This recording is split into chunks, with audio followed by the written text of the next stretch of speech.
Hello students, आज का हमारा टॉपिक है नोट मेकिंग। आज के इस वीडियो में हम जानेंगे कि नोट मेकिंग क्या होता है और इसे कैसे किया जाता है।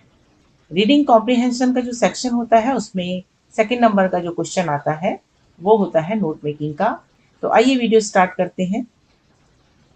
So what is note making? Note making क्या होता है? नोट मेकिंग एक प्रकार का स्टडी स्किल है, यानी पढ़ाई करने का एक तरीका है, एक कौशल है, जिसमें हम जिस भी विषय के बारे में पढ़ाई कर रहे हैं उस विषय के मेन मेन पॉइंट्स हम लिख लेते हैं और अपने एग्जाम से पहले या सेमिनार या अपने प्रेजेंटेशन देने से पहले उन मेन मेन पॉइंट्स को कम समय में जल्दी से रिवाइज कर लेते हैं, जिससे हमें उस समय में आखिरी समय में बहुत ज़्यादा हेल्प होती है।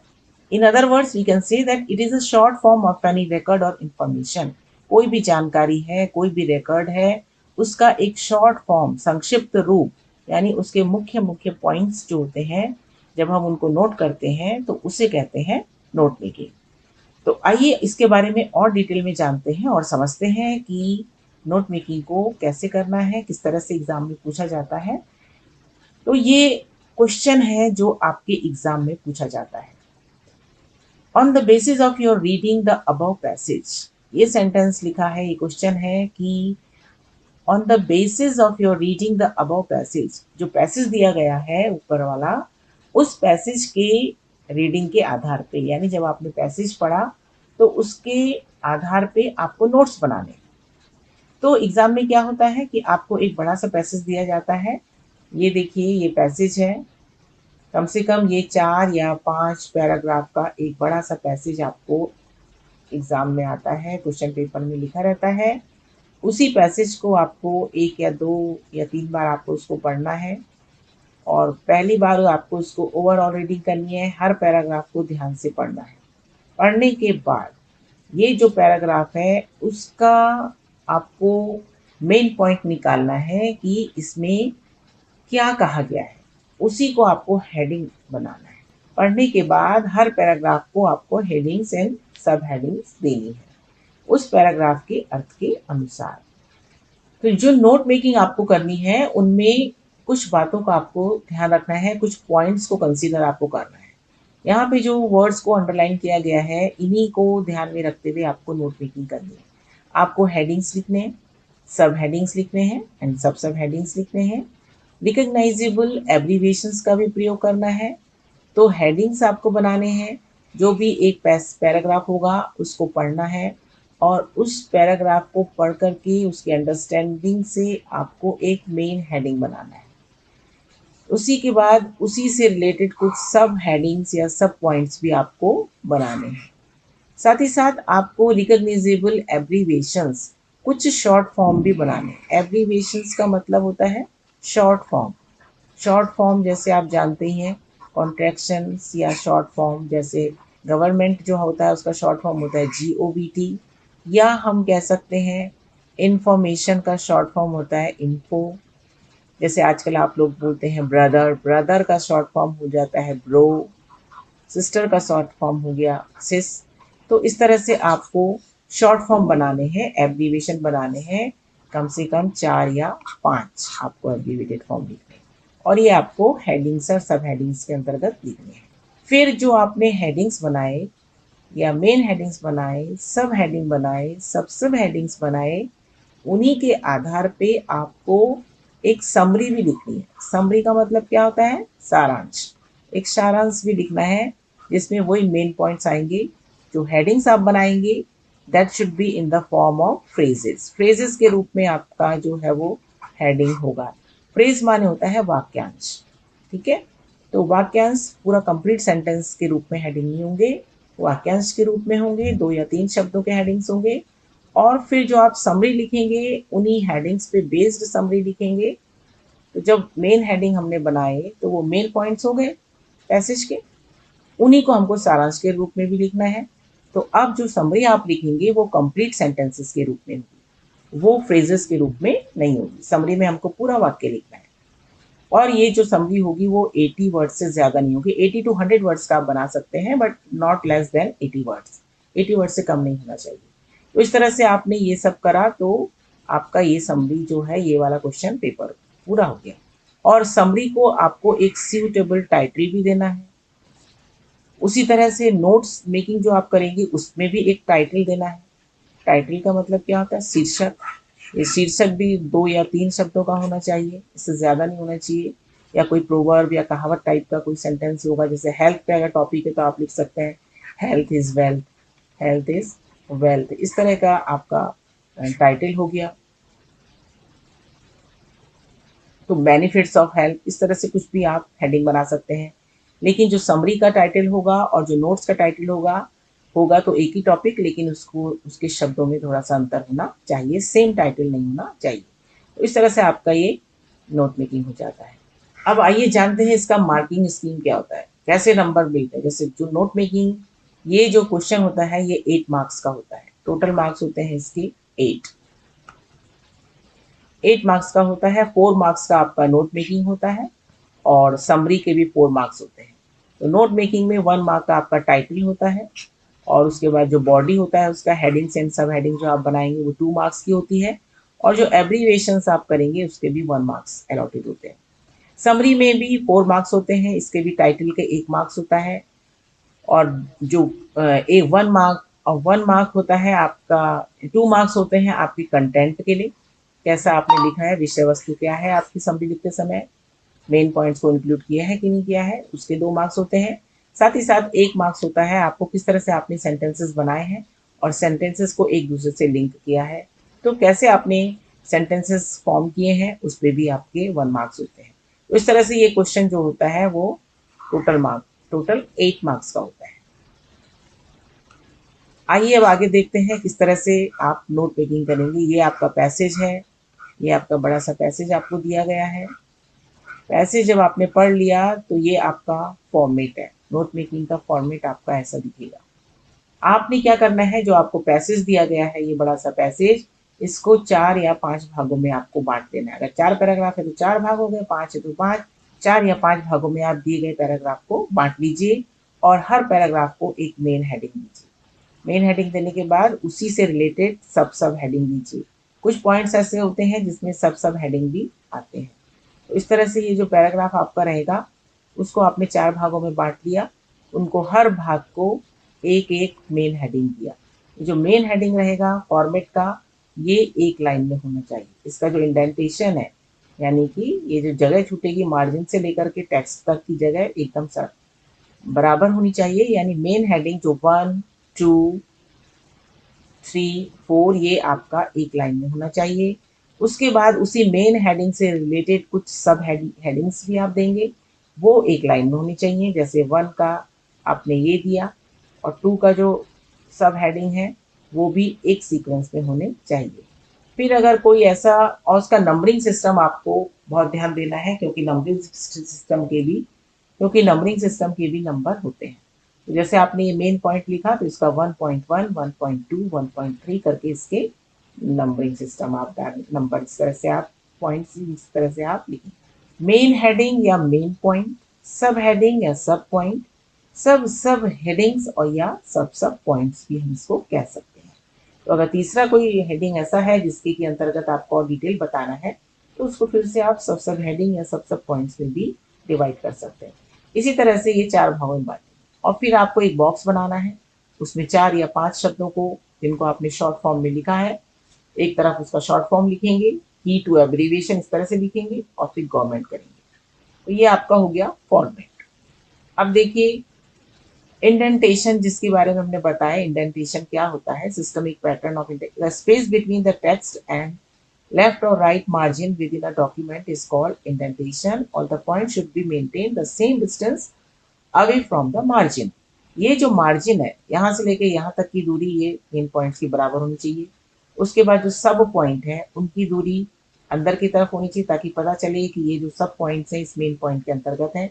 तो यहाँ से लेके यहाँ तक की दूरी, यहाँ से लेकर के यहाँ तक की दूरी, इसको कहते हैं इंडेंटेशन, यानी मार्जिन से बीच की दूरी जो छूटी गई है ये बराबर होनी चाहिए। उसी तरह से सब हेडिंग की भी दूरी ये बराबर होनी चाहिए अगर यहाँ पे कोई आता है। लिखने का तरीका यानी फॉर्मेट जो है उसको आप पूरी तरह से फॉलो करेंगे। तो जब आप ऐसा फॉलो करेंगे तो आपका जो नोट मेकिंग है वो कुछ इस तरह से दिखाई देगा। अब यहाँ पे हमने क्या किया, ये हमने फॉर्मेट को फॉलो किया। पैसेज को पढ़ने के बाद जब हमने पैसेज को पढ़ा तो देखना है कि उसको एक टाइटल देना है। पैसेज पढ़ने के बाद हमने देखा कि जो पैसेज था उसमें किस चीज के बारे में सबसे ज्यादा बात की गई। पहले ही शब्द में हमने पढ़ा the word pollution. The word pollution is derived from the Latin word polluere, which means to make dirty. Pollution is the process of contaminating the environment by adding harmful substances to air and water. Pollution. बार बार हम देख रहे हैं कि pollution, pollution, pollution, और ये pollution कई बार environmental pollution का जिक्र हो रहा है। तो अब ये इतना सा हमको पढ़ने के बाद इसमें भी pollution आ रहा है, इस वाले पैराग्राफ में भी, यहाँ पर भी environmental pollution लिखा हुआ है, सारी जगह में पोल्यूशन की ही बात हो रही है, पोल्यूटेड, पोल्यूशन, बार बार पोल्यूशन का जिक्र हो रहा है। तो इसका मतलब इस पैराग्राफ में बात की गई है पोल्यूशन के बारे में, जो कि एनवायरमेंटल पोल्यूशन है। तो सूटेबल टाइटल जो हमने इसका लिखा वो हो गया हमारा एनवायरमेंटल पोल्यूशन। अब हमने दिए गए पैसेज को हमने 3 या 4 भागों में हमने ये बांट दिया। तो 3 या 4 भागों में हमने बांट के हर पैराग्राफ को एक टाइटल दे दिया है। तो जैसे फर्स्ट पैराग्राफ था पोल्यूशन थ्रेटन द वर्ल्ड, हमने इसको टाइटल दिया पोल्यूशन थ्रेटन द वर्ल्ड। यहाँ पे हमने पोल्यूशन की शॉर्ट फॉर्म लिख दी है। तो ये शॉर्ट फॉर्म क्यों लिखते हैं? नोट मेकिंग का मतलब ही है कि समय और स्पेस बचाने के लिए हम नोट मेकिंग करते हैं। तो स्पेस बचाने के लिए, टाइम बचाने के लिए हम शब्दों को, बड़े बड़े शब्दों को पूरा नहीं लिखते हैं, बल्कि हम उसको स्किप करके लिखते हैं कुछ लेटर्स को। तो पोल्यूशन का जो शॉर्ट फॉर्म है ये पोल्यूट हो गया। इस तरह से हमने लिखा थ्रेटन द वर्ल्ड। अब ये जो मेन हेडिंग हमने बनाया है ये जो है वो किसके फॉर्म में है? फ्रेज के फॉर्म में। ये पूरे वाक्य के रूप में नहीं है। अगर हम इसको पूरा वाक्य बनाते तो हम लिखते कि pollution has threatened the whole world. Pollution ने पूरे संसार को खतरे में डाल दिया है। लेकिन हमने पोल्यूशन लिखा, threatened the whole world, meaning जो है वो स्पष्ट हो रहा है। यानी हेडिंग जो आप बनाएंगे, मेन हेडिंग आप जो बनाएंगे, मेन पॉइंट आप बनाएंगे, वो जो है उस इस तरह से होना चाहिए जिससे कि अर्थ जो है वो क्लियर हो। तो यहाँ पे लिखा है, देखिए फर्स्ट पैसेज में हम जब देखते हैं तो ये लिखा है द वर्ड पोल्यूशन जो है वो एक लैटिन वर्ड पल्यूरे से लिया गया है, जिसका मीनिंग होता है मेक डर्टी, किसी भी चीज को गंदा करने के लिए बोलते हैं पल्यूरे। पोल्यूशन जो है एक प्रकार की प्रोसेस है, एक प्रकार की प्रक्रिया है जो कि पानी को, हवा को कंटेमिनेट करता है, यानी प्रदूषित करता है। कैसे करता है? उसमें हानिकारक सब्सटेंसेस को, हार्मफुल सब्सटेंसेस को मिला करके। तो पोल्यूशन कॉजेज, जिसके कारण जो है वो पर्यावरण में एक तरह का इम्बैलेंस आ जाता है, असंतुलन आ जाता है, जिसके कारण पोल्यूशन इतना ज़्यादा हो गया है कि उसने पूरे संसार में, पूरे लाइफ फॉर्म, जितने भी धरती पे जितने भी जीवधारी हैं, सबके सर्वाइवल के लिए एक तरह से ये खतरा हो गया है। और ये जो थ्रेट है पूरे संसार के लिए हो गया है, ये पूरे संसार के लिए खतरा बना हुआ है। और जो येल यूनिवर्सिटी है, येल और कोलंबिया यूनिवर्सिटी है, जिन्होंने की वर्ल्ड इकोनॉमिक फोरम के साथ मिलकर के एक रिसर्च की थी, एक सर्वे किया था, और उसकी जो रिपोर्ट आई थी, उस रिपोर्ट में सन 2012 में ये किया गया था। और रिपोर्ट के अनुसार जो इंडिया है वो 132 कंट्रीज का उन्होंने सर्वे किया था, और 132 कंट्रीज में से इंडिया का रैंक जो 125 आया था। जो इंडिया है वो बहुत ज़्यादा पॉल्यूटेड कंट्री में गिना जाने लगा। तो इस तरह से ये जो पैराग्राफ पढ़ने के बाद हमको पता चल रहा है कि जो पोल्यूशन है वो बहुत बड़ा खतरा है पूरे विश्व के लिए। तो अब हमने इन सब बातों को ध्यान में रख करके अपना एक मेन हेडिंग बना लिया है। तो हमने हेडिंग का नाम क्या दिया? मेन हेडिंग का नाम हमने दिया पोल्यूशन थ्रेटन द वर्ल्ड। अब उसी के अंतर्गत हमने उसके सब हेडिंग भी बना ली, यानी जो ये मेन पॉइंट है उसी के सब पॉइंट बनाए, उसी पैराग्राफ से लिए, क्या क्या उस पैराग्राफ में बताया गया। और इसके 1 2 3 माने इसके हमने 3 पॉइंट हमने लिखा, लैटिन वर्ड पल्यूरे, मेक डर्टी। ये समझ में आ रहा है कि ये जो पोल्यूशन है वो लैटिन वर्ड पल्यूरे, पल्यूरे से लिया गया है, जिसका मतलब होता है किसी चीज को गंदा करना। और इसके कारण कॉजेज इम्बैलेंस, ये फ्रेज के रूप में लिखा है, जिसके कारण पूरे वातावरण में जो है वो असंतुलन स्थापित हो गया है। और इंडिया का रैंक सबसे नीचे है, बॉटम में है। और फिर हमने जब ये वाला हेडिंग बनाया तो हमको कैसे पता चला कि इंडिया का रैंक सबसे नीचे है? तो हमने इसके अंतर्गत जो वहाँ पे लिखा था कि ये फिर हमने ये 1 लिखा और ये थर्ड वाले पॉइंट को बीच में डाला क्योंकि इसी का 2 पॉइंट और लिखे हैं और यहाँ पे लिख दिया हमने 1.1 एंड 2। तो इस तरह से नंबरिंग सिस्टम को आपको बहुत ध्यान देना है। 1.1, 1.2, 1.3, 1.3.1, 1.3 पॉइंट डेसिमल सिस्टम से हमको इसका नंबरिंग करना है, इसके भी मार्क्स रहते हैं। तो हमने लिखा कि reported Yale and Columbia university. तो येल एंड कोलंबिया यूनिवर्सिटी को हमने UNI करके लिख दिया शॉर्ट फॉर्म में, और रिपोर्टेड को भी हमने ये ED हटा दिया, इसमें से E हटा दिया, तो ये भी शॉर्ट फॉर्म में हो गया है। एसोसिएशन को हमने शॉर्ट फॉर्म में लिख दिया है, और वर्ल्ड इकोनॉमिक फोरम के द्वारा के साथ मिलकर के इन्होंने ये सब रिसर्च की थी, ये सब सर्वे किया था। तो ये हमारा एक पैराग्राफ का जो है नोट मेकिंग कंप्लीट हो गया। ये आपका मेन हेडिंग हो गया, ये आपका सब हेडिंग हो गया, और फिर ये कहलाता है आपका सब हेडिंग या सब मेन पॉइंट, सब पॉइंट। ये भी आपको याद रखना है करते समय, जिस वर्ड का आप शॉर्ट फॉर्म लिखेंगे उसके आगे आपको स्टार बना देना है। उसके बाद उस शब्द को इस तरह से की टू एब्रीविएशन बॉक्स बना करके जो आपने शॉर्ट फॉर्म बनाई है, एक साइड को वो शॉर्ट फॉर्म लिखनी है, दूसरी साइड उसी किसका आपने शॉर्ट फॉर्म बनाया है उसी वर्ड का फुल फॉर्म आपको लिखनी है, पूरा स्पेलिंग लिखनी है। जैसे यहाँ पे हमने यूनिवर्सिटी का यूनी लिखा, यूनिवर्सिटी पूरा लिखना है, पॉल्यूशन का पॉल्यूट लिखा, फिर ये लिख दिया। एंड को सिंबल के रूप में, सिंबल्स का भी ये जो एंड लिखा है ये सिंबल है, तो सिंबल AND करके सिंबल को भी आपको बताना है, सिंबल्स का भी आपको यूज करना है एब्रीविएशन बनाने के लिए। ऐसे बहुत सारे फॉर्म्स होती हैं, जैसे कि आप, जैसे न्यूक्लियर है, अब इंक्रीज्ड आपको लिखना है, तो इंक्रीज्ड आप कैसे लिखेंगे, जैसे इंक्रीज्ड है तो ये इंक्रीज्ड आप ऐसे भी लिख सकते हैं, और आप ऐसे एरो करके ऊपर की तरफ एरो बना के और SE लगा लिखेंगे तो ये ऐसे लिखेंगे तो ये इंक्रीज हो गया। नीचे की तरफ बनाएंगे तो ये आपका हो गया डिक्रीज, डिक्रीज इस तरह से हो जाता है। SE लिख देना है तो डिक्रीज हो गया। ये सिंबल बना करके भी आप इसको लिख सकते हैं। अब आपको क्या बनाना है, सेकंड मेन हेडिंग बनाए। तो सेकंड मेन हेडिंग में आपने फिर से आपने सेकंड पैराग्राफ पढ़ा, तो आपने सेकंड पैराग्राफ पढ़ा तो इंडस्ट्रियल डेवलपमेंट होने के कारण पोल्यूशन बढ़ता चला गया है, और जब इंडस्ट्रियल डेवलपमेंट हुआ, औद्योगिकरण हुआ, विकास हुआ, तो उसका प्रभाव पर्यावरण पर पड़ा। People have converted the life support system of all beings into their own resources, and that has resulted in disruptions of the natural ecological balance। जो मानव था वो बहुत ज़्यादा ग्रीडी हो गया, लालची हो गया, और उसने क्या किया, उसने जो है जो नेचुरल रिसोर्सेज थे, जो प्राकृतिक संसाधन थे, उनका यूज अपने स्वार्थ के लिए, लालच के लिए करना शुरू कर दिया, जिससे कारण उनका ओवर यूज हुआ और पूरे पर्यावरण में मिसमैनेजमेंट हुआ, चेंजेस आ गए, डिसरप्शन हो गया, बाधा उत्पन्न हो गई है, और डिप्लीशन हो गया है, घटने लगा है, सीरियस डिग्रेडेशन हुआ है। तो ये जो है इस वाले पार्ट को, और इसमें भी आधे भाग में भी यही बताया गया है कि पॉल्यूशन जो है वो एडवर्स, उसका जो बदलाव हुआ उसका पर्यावरण पे विपरीत प्रभाव पड़ा, और ये जो हुआ है वो बाय प्रोडक्ट है ह्यूमन एक्टिविटीज जो होती है, मानव की जो क्रियाकलाप थे उसका डायरेक्टली और इनडायरेक्टली रिस्पॉन्सिबल है। मनुष्य के क्रियाकलाप जो है प्रत्यक्ष और अप्रत्यक्ष रूप से इस पर्यावरण के परिवर्तन के लिए जिम्मेदार है, और जिसके कारण these changes could be in the physical, chemical और biological characteristic of air water, यानी कि जो एयर और वाटर है, पानी और हवा है, उसके भौतिक, रासायनिक और जैविक ये जो कैरेक्टरिस्टिक्स हैं, क्वालिटी है, उसमें चेंज आया है। तो अब ये वाले को, इतने हिस्से को हमने एक और हेडिंग दे दिया, सेकंड मेन पॉइंट बनाया उसको।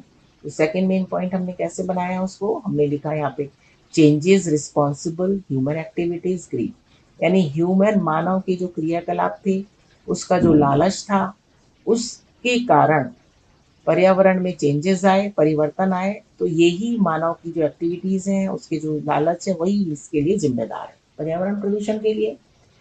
फिर इसी जो सेकंड मेन हेडिंग हमने बनाया, सेकंड मेन पॉइंट हमने बनाया, उसको हमने फिर से 2-3 उसके अंदर क्या क्या बताया गया था कि पीपल डिसरप्टेड इको बैलेंस, लोगों ने क्या कर दिया है, PPL का मतलब पीपल, लोग, डिसरप्ट का मतलब होता है बाधा पहुंचाना, एको बैलेंस को, हमारे पारिस्थितिक जो संतुलन है उसको बाधा पहुंचाई है। और दूसरा पॉइंट हमने लिखा over use resources cause degradation, resources का हमने ओवर यूज कर दिया है, अत्यधिक दोहन कर दिया है प्राकृतिक संसाधनों का, जिसके कारण डिग्रेडेशन हो गया है, पतन हो गया है, डिप्लीशन माने घट गया है, संसाधन घट गए हैं।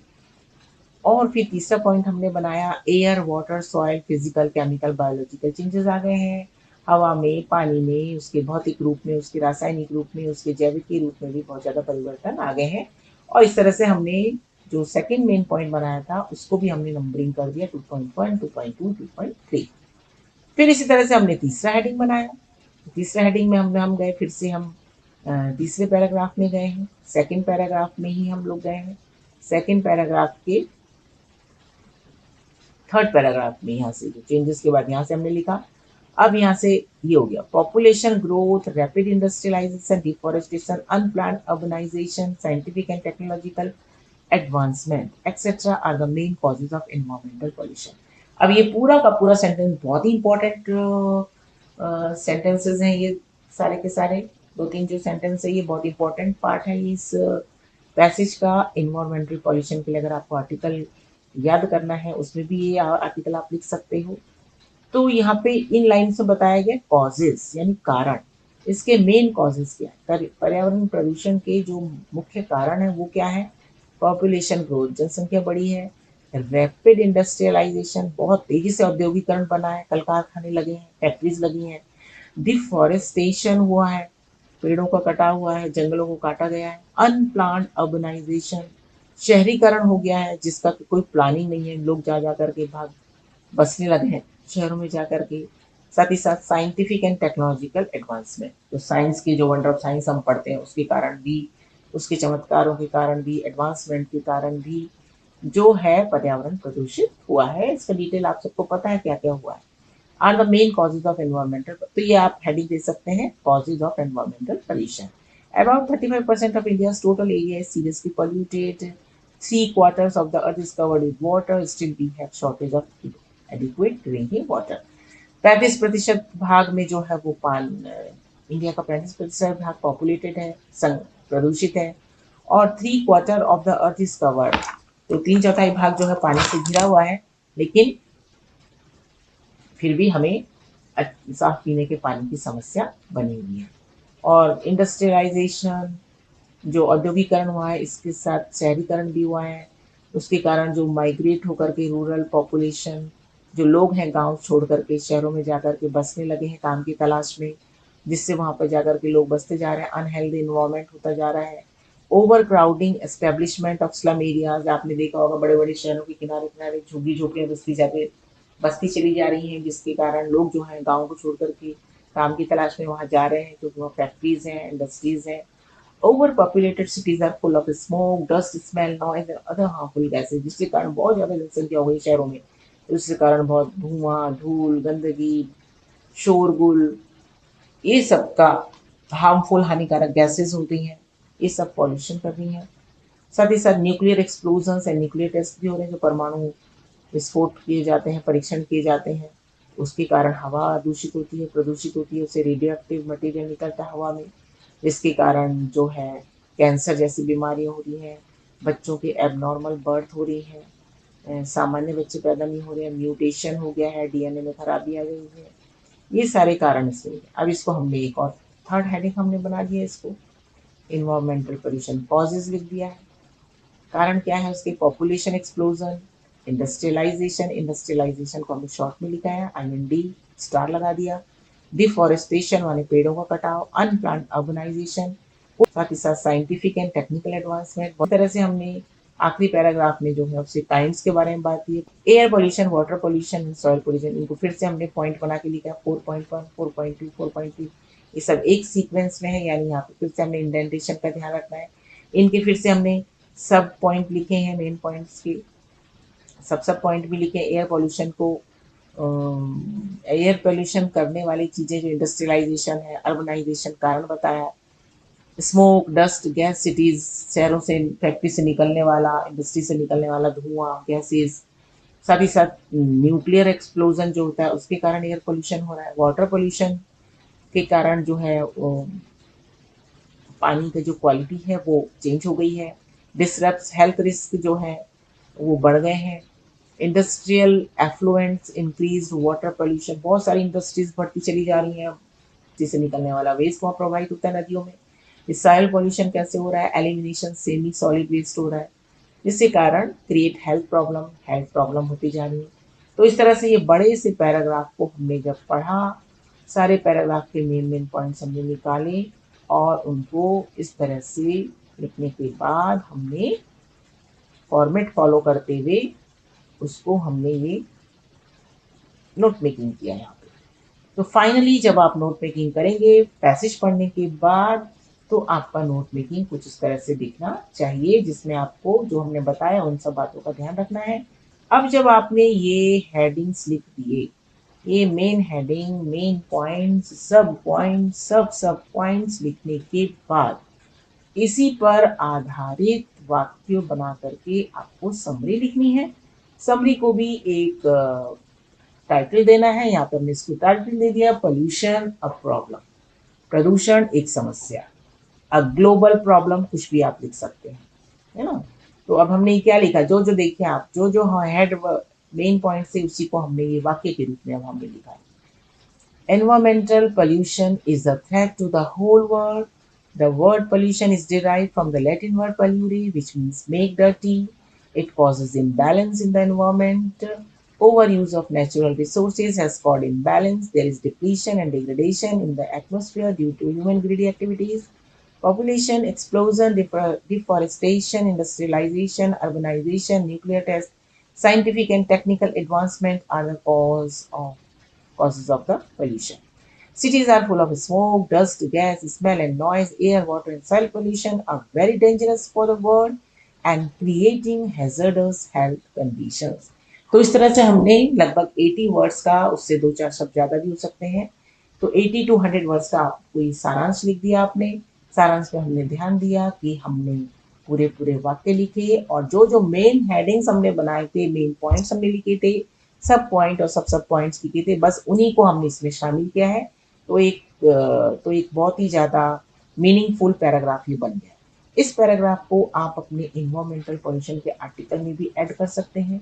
अब ये यहाँ पर हमारा ये नोट मेकिंग जो है वो कंप्लीट हो जाता है। तो आशा है आप लोगों को ये समझ में आया होगा।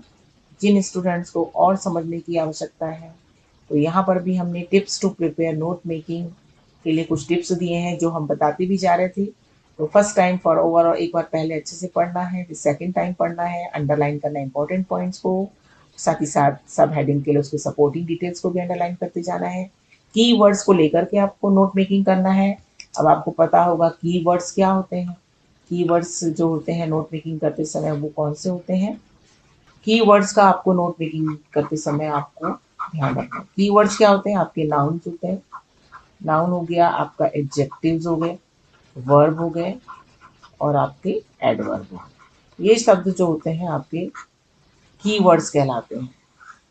इन्हीं का आपको हेडिंग्स और मेन हेडिंग्स में ज़्यादा से ज़्यादा यूज़ करना है। प्रीपोजिशन जो होते हैं इन, एन, ऑन, एट, इनका प्रयोग नहीं करना है। कंजंक्शन का कम से कम प्रयोग करना है। आर्टिकल्स का यूज़ भी नहीं करना है। तो इस तरह से आपका ये नोट मेकिंग जो है वो तैयार हो जाएगा।